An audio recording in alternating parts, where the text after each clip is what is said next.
So ito, testing ko na siya. Problem nito, wala siyang input ng water galing sa gripo. So pero dito malakas naman yung supply dito.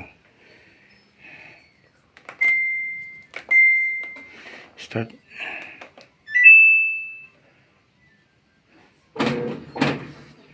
So umiikot siya para timbangin yung lagada.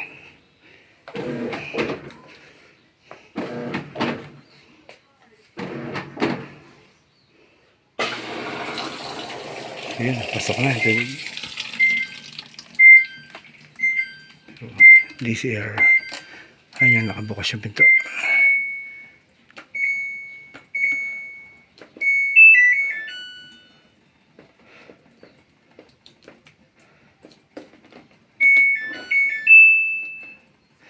Start.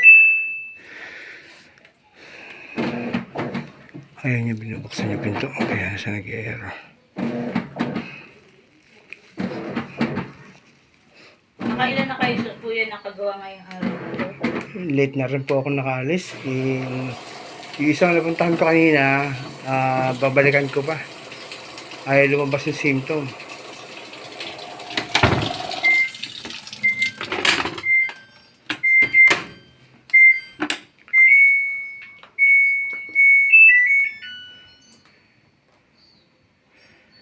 Ayaw niya kasing tumuloy kapag binubuksan yung pinto. Ayan.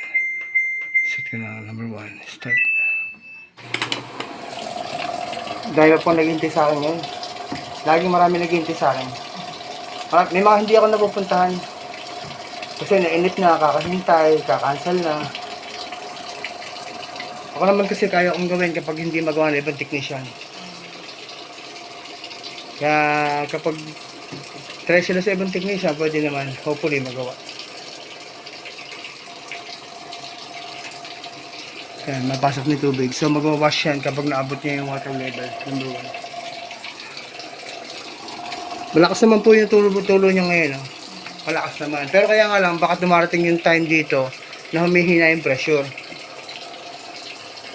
Yan, pag napansin niya mahina yung pasok ng tubig, huwag niyo siyang gagamitin. Kasi instead na yan, na 35 minutes lang yung magiging function niya, tatagal yan, magiging 2 hours yan kung matagal yung pasok ng water mo. Kaya masusunog yung pyesa na nagpapagana dun sa pasok ng water. Pero kung minsan mag-e-error din naman siya pag natagalan talaga siya, pag na-sense ng sensor na matagal, mag-e-error. Pero kung minsan hindi siya nakaka-error. Pinagawa nga akong ganitong problem eh. Binuksan niya yung washing, iniwan niya, yun pala, nakalimutan niya buksan yung gripo. Oo, kaya ngayon, nung pagbalik na, actually gabi, hindi natulog siya. O, pagising niya ka na bukasan, sira na yung washing machine. Dahil walang water supply, kaya pilit na gumana yung pyesa. O, malakas naman siya ngayon.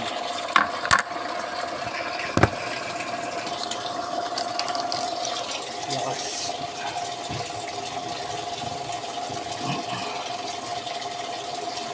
Itatanong sa akin yung kaibigan ko na kung ano yung bibili siya ng washing machine, gusto niya malaki. Sabi ko, bilhin mo, huwag inverter. Yan. LG o Samsung. Wala siyang mahanap na malaki na hindi inverter. Ang mahal kasi rin ng inverter. Oo. Kaya lang din, inverter naman din kasi, totoong mahal naman din kasi ang pyesa. Pag nasira siya, mahal ang pyesa niya. Kaya recommended ko, hindi inverter para pag nasira, hindi masyadong problema ka sa pag-upago.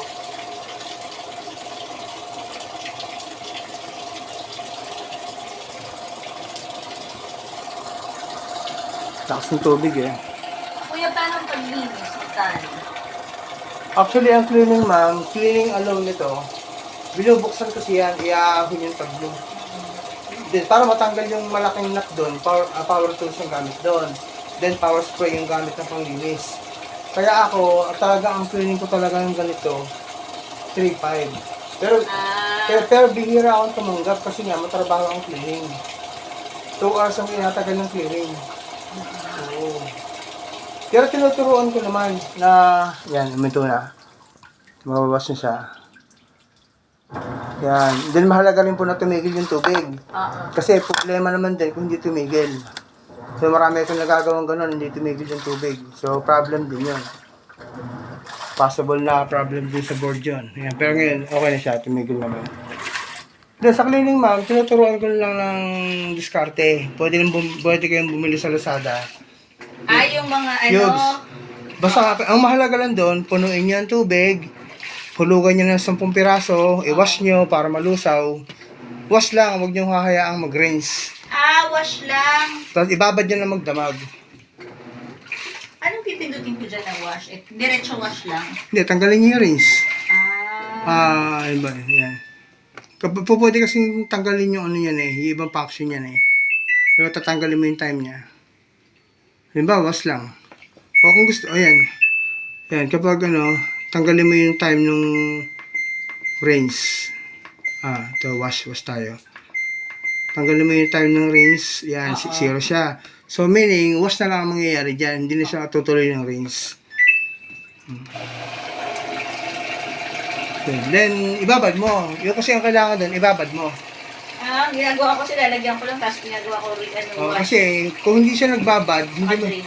hindi siya masyadong magiging effective. Kasi nga, hindi binabad. Hindi niya nalusaw yung dumi masyado. Then, kinabukasan, i-ekatab clean nyo. Yan, para yung mga nalusaw na dumi, i-wash out niya. Yun ang isang kung makukuha pa naman sa ganun. Kasi may mga case na pwede nakukuha pa sa ganung cleaning. Unless na talagang sobrang dumi yung loob nito. Ito kasi hindi mo nakikita yung loob niyan. Pero kung bubuksan yan, parang pusali yung loob. Puro putik, puro grime. Makikita mo rin naman yun. Makikita mo rin yun dito. Tulad to. Ito, kita niya, wala naman masyadong dumi. Makikita mo kasi kung madumi na yung washing mo pag marami na nakalutang. You want green? Pag binuksan siya, gusto niyang start na lang ng bago.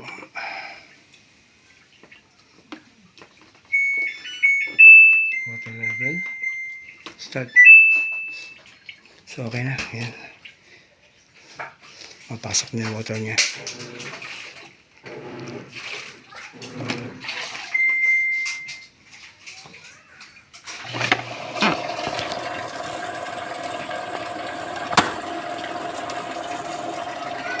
Yan. So, ang problem kanina, ayaw pumasok ang water. Okay na.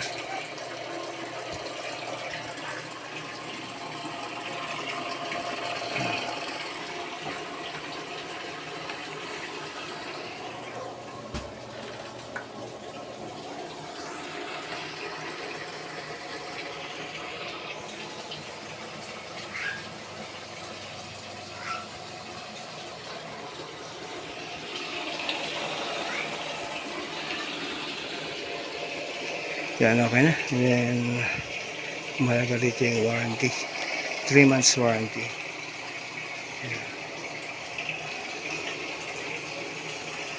Okay na po ito. Sara ka na po. Sige ma'am, okay na. Sasara ko na. Then, mahalaga po rito yung 3 months warranty natin. Basta same problem. Basta yun po, advice ko sa inyo, pag napansin nyo hindi ganyan kalakas yung pasok ng tubig, huwag niyong piliting gamitin. Kasi iba kasi isip porque iiwan lang nila. Kaya nga lang, may hirapan yung machine mo. Ayan, makikita niya. Diba, huminto na, dyan nag-wash siya. Kaya ito naman yan. Then 3 months warranty po tayo. Sige ma'am. Hindi mo ko ito siya. Tatawag sa iyo yung kaibigan ko pa isa. Ito rin. Pero wala lang kasi sila. Sige po. Hindi yatang mali dun sa dryer niya. Sige ma'am. Kontakan na lang ako. Binili ko naman ko yung pangalan. So, sara ka na ba?